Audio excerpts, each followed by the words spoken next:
براءة من الله ورسوله إلى الذين عاهدتم من المشركين فسيحوا في الأرض 4 أشهر واعلموا أنكم غير معجز الله وأن الله مخزي الكافرين وأذان من الله ورسوله إلى الناس يوم الحج الأكبر أن الله بريء من المشركين ورسوله فإن تبتم فهو خير لكم وإن توليتم فاعلموا أنكم غير معجز الله وبشر الذين كفروا بعذاب أليم إلا الذين عاهدتم من المشركين ثم لم ينقصوكم شيئا ولم يظاهروا عليكم أحدا فأتموا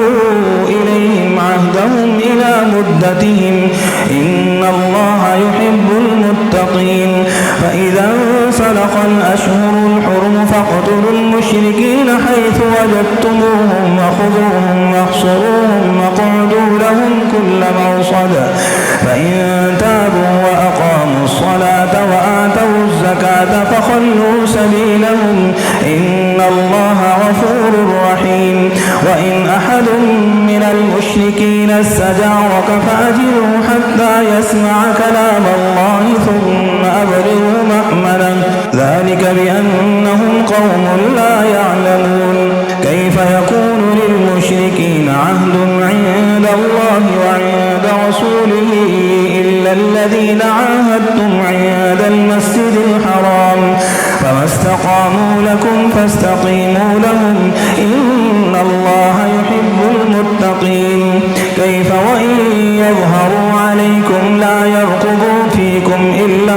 ولا ذمة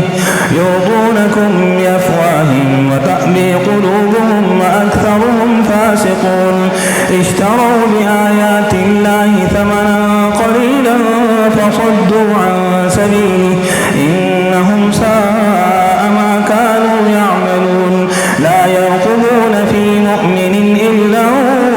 ولا ذمة وأولئك هم المعتدون فإن تابوا وأقاموا الصلاة وآتوا الزكاة فإخوانكم في الدين ونفصل الآيات لقوم يعلمون وإن نكثوا أيمانهم من بعد عهدهم وطعنوا في دينكم فقاتلوا أئمة الكفر إنهم لا أيمان لهم لعلهم ينتهون ألا تقاتلون قوما نكثوا أيمانهم وهموا بإخراج الرسول وهم بدأوكم أول مرة أتخشونهم فالله أحق أن تخشوا إن كنتم مؤمنين قاتلوهم يعذبهم الله بأيديكم ويخزيهم وينصركم عليهم ويشف صدور قوم مؤمنين ويذهب غيظ قلوبهم ويتوب الله على من يشاء والله عليم حكيم أم حسبتم أن تتركوا ولما يعلم الله الذين جاهدوا منكم ولم يتخذوا من دون الله ولا رسوله ولا المؤمنين وليجه والله خبير بما تعملون ما كان للمشركين أن يعمروا مساجد الله شاهدين على أنفسهم بالكفر أولئك حبطت أعمالهم وفي النير هم خالدون إنما يعمر مساجد الله من آمن بالله واليوم الآخر وأقام الصلاة وآتى الزكاة ولم يخش إلا الله فعسي أولئك أن يكونوا من المهتدين أجعلتم سقاية الحاج وعمارة المسجد الحرام كمن آمن بالله واليوم الآخر وجاهد في سبيل الله لا يستوون عند الله والله لا يهدي الذين آمنوا وهاجروا وجاهدوا في سبيل الله بأموالهم وأنفسهم أعظم درجة عند الله وأولئك هم الفائزون يبشرهم ربهم برحمة منه ورضوان وجنات لهم فيها نعيم مقيم خالدين فيها أبدا إن الله عنده أجر عظيم يا أيها الذين آمنوا لا تتخذوا آباءكم وإخوانكم أولياء إن استحبوا الكفر على الإيمان ومن يتولهم منكم فأولئك هم الظالمون قل إن كان آباؤكم وأبناؤكم وإخوانكم وأزواجكم وعشيرتكم وأموال اقترفتموها وتجارة تخشون كسادها ومساكن ترضونها أحب إليكم من الله ورسوله وجهاد في سبيله فتربصوا حتى يأتي الله بأمره والله لا يهدي القوم الفاسقين لقد نصركم الله في مواطن كثيرة ويوم حنين إذ أعجبتكم كثرتكم فلم تغن عنكم شيئا وضاقت عليكم الأرض بما رحبت ثم وليتم مدبرين ثم أنزل الله سكينته على رسوله وعلى المؤمنين وأنزل جنودا لم تروها وعذب الذين كفروا وذلك جزاء الكافرين ثم يتوب الله من بعد ذلك على من يشاء والله غفور رحيم يا أيها الذين آمنوا إنما المشركون نجس فلا يقربوا المسجد الحرام بعد عامهم هذا وإن خفتم عيلة فسوف يغنيكم الله من فضله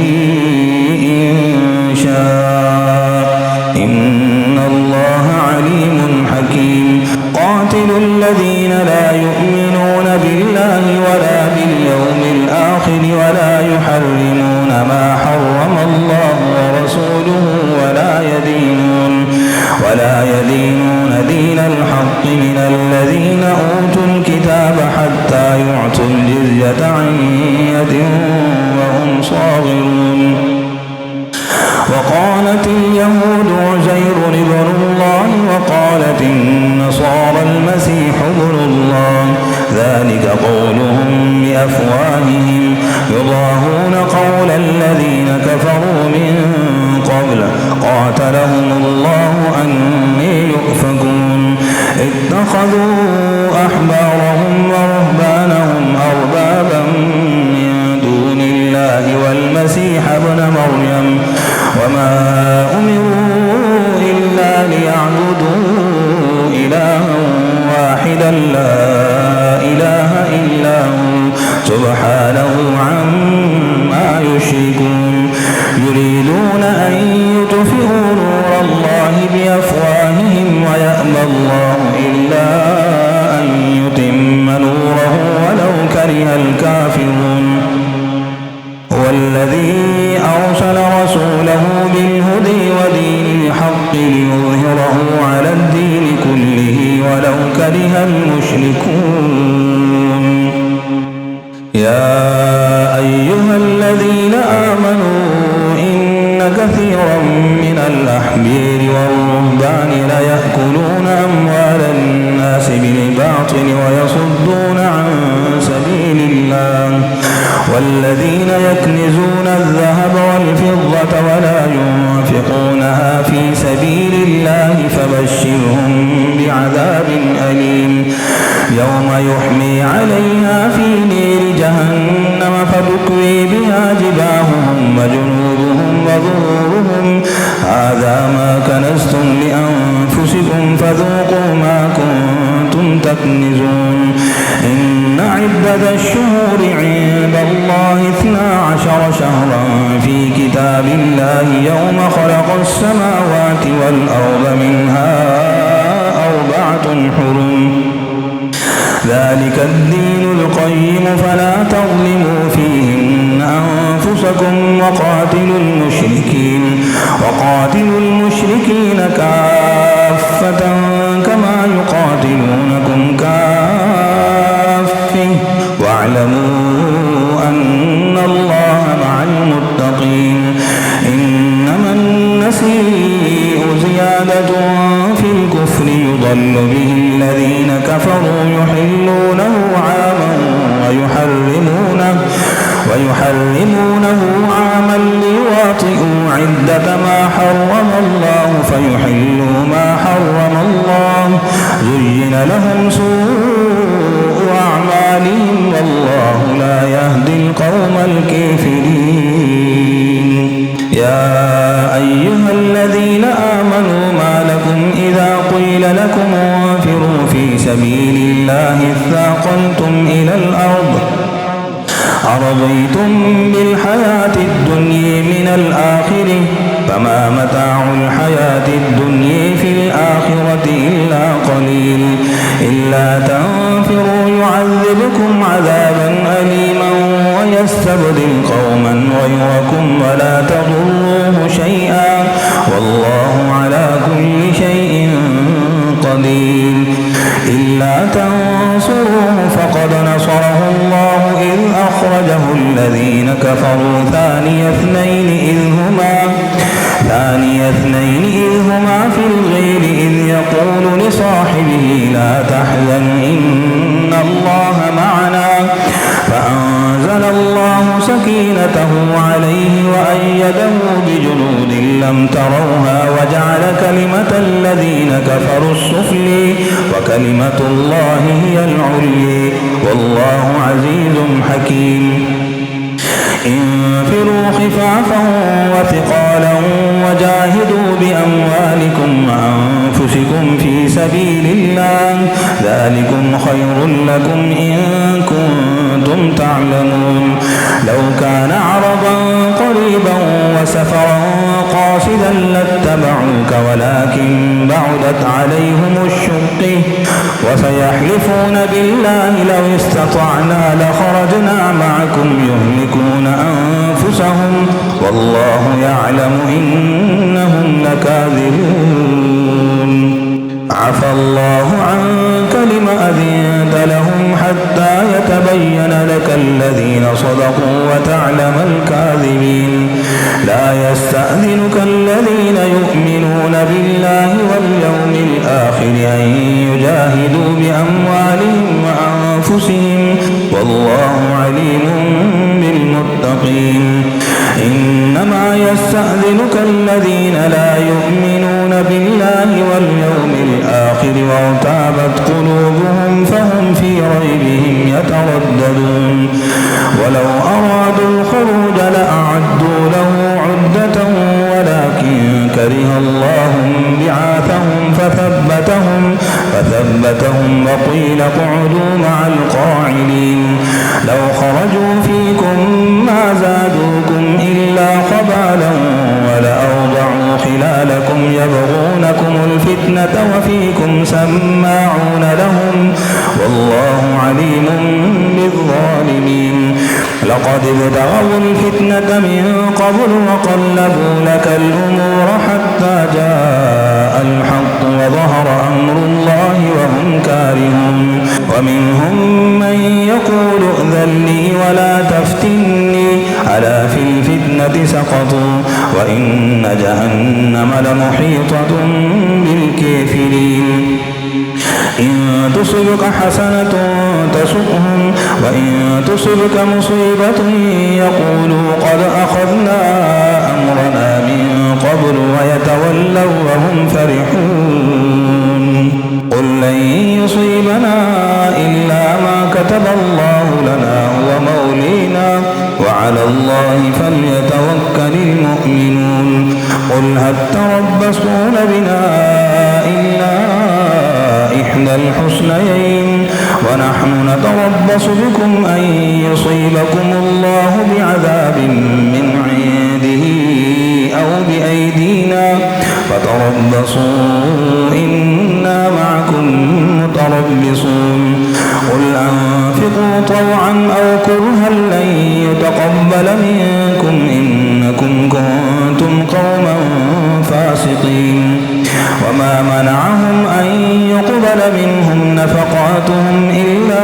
أنهم كفروا بالله وبرسوله ولا يأتون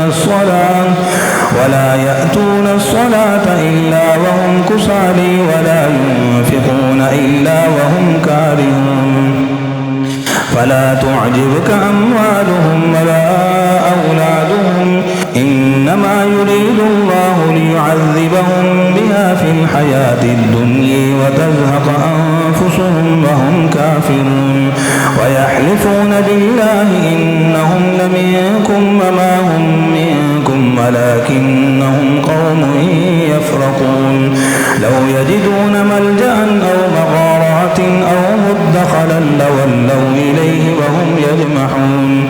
ومنهم من يلمزك في الصدقات فإن أعطوا منها رضوا وإن لم يعطوا منها إذا هم يسخطون ولو أنهم رضوا ما آتيهم الله ورسوله وقالوا حسبنا الله سيؤتينا الله من فضله ورسوله إنا إلى الله راغبون إنما الصدقات للفقراء والمساكين والعاملين عليها والمؤلفة قلوبهم وفي الرقاب والغارمين وفي سبيل الله وابن السبيل فريضة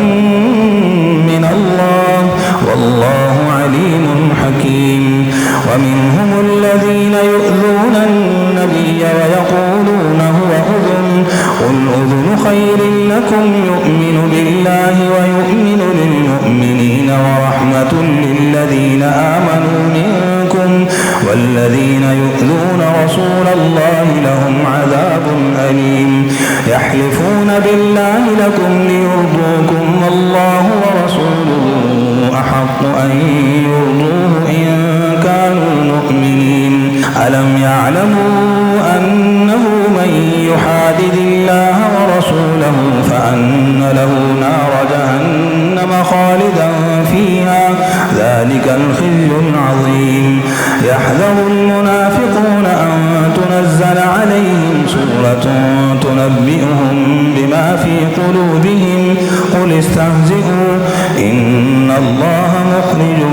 ما تحذرون ولئن سألتهم ليقولن إنما كنا نخوض ونلعب قل أبالله وآياته ورسوله كنتم تستهزئون لا تعتذروا قد كفرتم بعد إيمانكم إن يعف عن طائفة منكم تعذب طائفة بأنهم كانوا مجرمين المنافقون والمنافقات بعضهم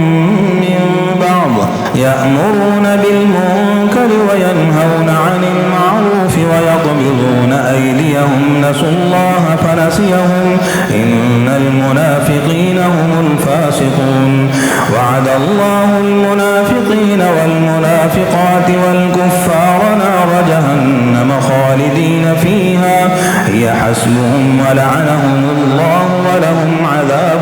مقيم كالذين من قبلكم كانوا أشد منكم قوة وأكثر أموالا وأولادا فاستمتعوا بخلاقهم فاستمتعتم بخلاقكم كما استمتع الذين من قبلكم بخلاقهم وخضتم خاضوهم كالذي خاضوا أولئك حبطت أعمالهم في الدنيا والآخرة وأولئك هم الخاسرون.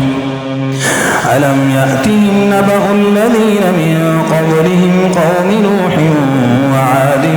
وثمود وقوم إبراهيم وأصحاب مدين والمؤتفكات أتتهم رسلهم بالبينات فما كان الله ليظلمهم ولكن كانوا أنفسهم يظلمون. والمؤمنون والمؤمنات بعضهم أولياء بعض يأمرون بالمعروف وينهون عن المنكر ويقيمون الصلاة ويؤتون الزكاة ويطيعون الله ورسوله أولئك سيرحمهم الله إن الله عزيز حكيم. وعد الله المؤمنين والمؤمنات جنات تجري من تحتها الأنهار خالدين فيها ومساكن طيبة في جنات عدن ورضوان من الله أكبر ذلك الفوز العظيم. يا أيها النبي جاهد الكفار والمنافقين واغلظ عليهم ومأويهم جهنم وبئس المصير. يحلفون بالله ما قالوا ولقد قالوا كلمة الكفر وكفروا بعد إسلامهم وهموا بما لم ينالوا وما نقموا إلا أن أغنيهم الله ورسوله من فضله فإن يتوبوا يك خيرا لهم وإن يتولوا يعذبهم الله عذابا أليما في الدنيا والآخرة وما لهم في الأرض من ولي ولا نصير. ومنهم من عاهد الله لئن آتينا من فضله لنصدقن ولنكونن من الصالحين فلما آتيهم من فضله بخلوا به وتولوا وهم معرضون فأعقبهم نفاقا في قلوبهم إلى يوم يلقونه بما أخلفوا الله ما وعدوه وبما كانوا يكذبون. ألم يعلموا أن الله يعلم سرهم ونجويهم وأن الله علام الغيوب. الذين يلمزون المتطوعين من المؤمنين في الصدقات والذين لا يؤمنون إلا جهدهم فيسخرون منهم سخر الله منهم ولهم عذاب أليم. استغفر لهم أو لا تستغفر لهم إن تستغفر لهم 70 مرة فلن يغفر الله لهم ذلك بأنهم كفروا بالله ورسوله والله لا يهدي القوم الفاسقين. فرح المخلفون بمقعدهم خلاف رسول الله وكرهوا أن يجاهدوا بأموالهم وأنفسهم في سبيل الله وقالوا لا تنفروا في الحر قل نار جهنم أشد حرا لو كانوا يفقهون فليضحكوا قليلا وليبكوا كثيرا جزاء بما كانوا يكسبون. فإن رجعك الله إلى طائفة منهم فاستأذنوك للخروج فقل لن تخرجوا معي أبدا ولن تقاتلوا معي عدوا إنكم رضيتم بالقعود أول مرة فاقعدوا مع الخالفين ولا تصل على أحد منهم مات أبدا ولا تقم على قبره إنهم كفروا بالله ورسوله وماتوا وهم فاسقون. ولا تعجبك أموالهم وأولادهم إنما يريد الله أن ليعذبهم بها في الدنيا وتزهق أنفسهم وهم كافرون. وإذا أنزلت سورة أن آمنوا بالله وجاهدوا مع رسوله استأذنك أولو الطول منهم وقالوا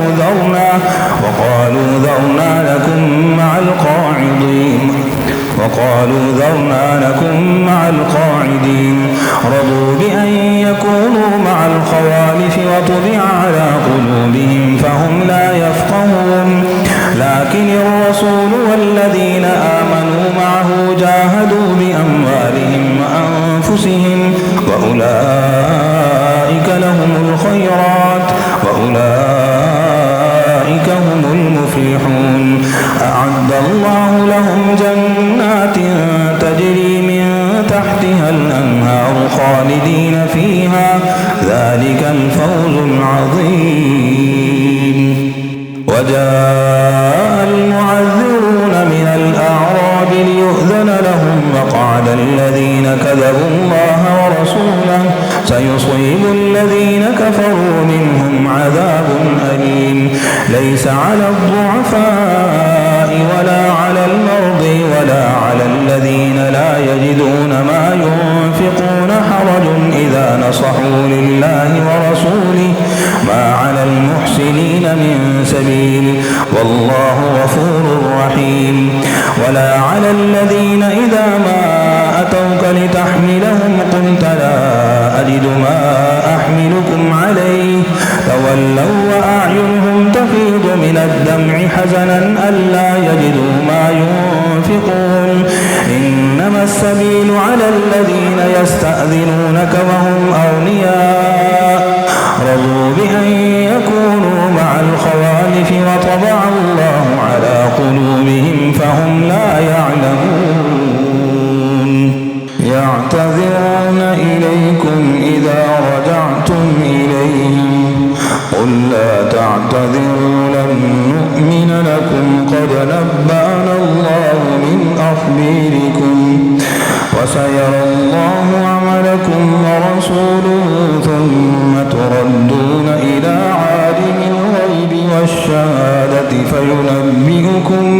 بما كنتم تعملون. سيحلفون بالله لكم إذا انقلبتم إليهم لتعرضوا عنهم فأعرضوا عنهم إنهم رجس ومأويهم جهنم جزاء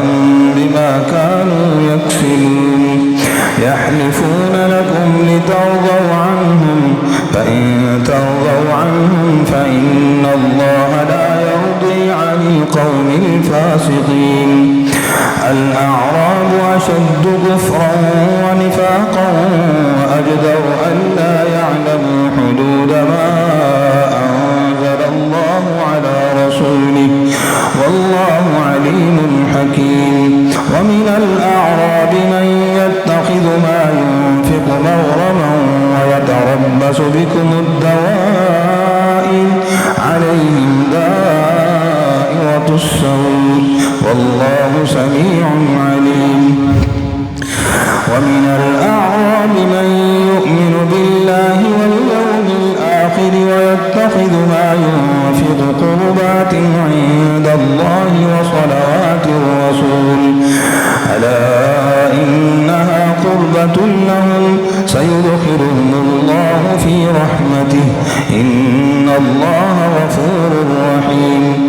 والسابقون الأولون من المهاجرين والأنصار والذين اتبعوهم بإحسان رضي الله عنهم ورضوا عنه وأعد لهم جنات تجري تحتها الأنهار خالدين فيها أبدا ذلك الفوز العظيم. وممن حولكم من الأعراب منافقون ومن أهل المدينة مردوا على النفاق لا تعلمهم نحن نعلمهم سنعذبهم مرتين ثم يردون إلى عذاب عظيم. وآخرون اعترفوا بذنوبهم اختلطوا عملا صالحا وآخر سيئا عسى الله أن يتوب عليهم إن الله غفور رحيم. خذ من أموالهم صدقة تطهرهم وتزكيهم بها وصل عليهم إن صلاتك سكن لهم والله سميع عليم. ألم يعلموا أن الله هو يقبل التوبة عن عباده ويأخذ الصدقات وأن الله هو التواب الرحيم. وقل اعملوا فسيرى الله عملكم ورسوله والمؤمنون وستردون إلى عالم الغيب والشهادة فينبئكم بما كنتم تعملون. وآخرون مرجون لأمر الله إما يعذبهم وإما يتوب عليهم والله عليم حكيم. والذين اتخذوا مسجدا ضرارا وكفرا وتفريقا بين المؤمنين وإرصادا لمن حارب الله ورسوله من قبل وليحلفن إن أردنا إلا الحسن والله يشهد إنهم لكاذبون. لا تقم فيه أبدا لمسجد أسس على التقوى من أول يوم أحق أن تقوم فيه رجال يحبون أن يتطهروا والله يحب المطهرين. أفمن أسس بنيانه على تقوى من الله ورضوان خير أم من أسس بنيانه على شفا جرف هير فانهار به في نير جهنم والله لا يهدي القوم الظالمين. لا يزال بنيانهم الذي بنوا ريبة في قلوبهم إلا أن تقطع قلوبهم والله عليم حكيم. إن الله اشتري من المؤمنين أنفسهم وأموالهم بأن لهم الجنة يقاتلون في سبيل الله فيقتلون ويقتلون وعدا عليه حقا في التوراة والإنجيل والقرآن ومن أوفي بعهده من الله فاستبشروا ببيعكم الذي بايعتم به وذلك هو الفوز العظيم. التائبون العابدون الحامدون السائحون الراكعون الساجدون الآمرون بالمعروف والناهون عن المنكر والحافظون لحدود الله وبشر المؤمنين. ما كان للنبي والذين آمنوا أن يستغفروا للمشركين ولو كانوا أولي قرب من بعد ما تبين لهم أنهم أصحاب الجحيم. وما كان استغفار إبراهيم لأبيه إلا عن موعدة وعدها إياه فلما تبين له أنه عدو لله تبرأ منه إن إبراهيم لأواه حليم.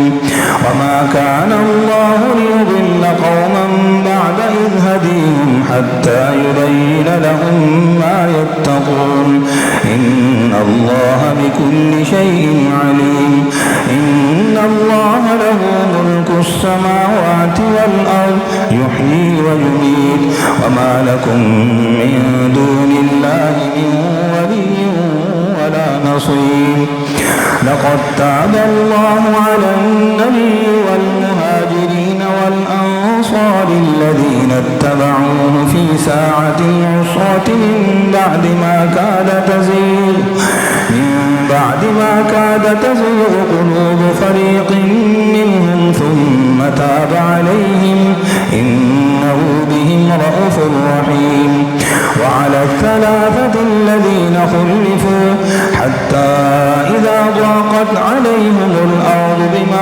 كذبت وضاقت عليهم أنفسهم وظنوا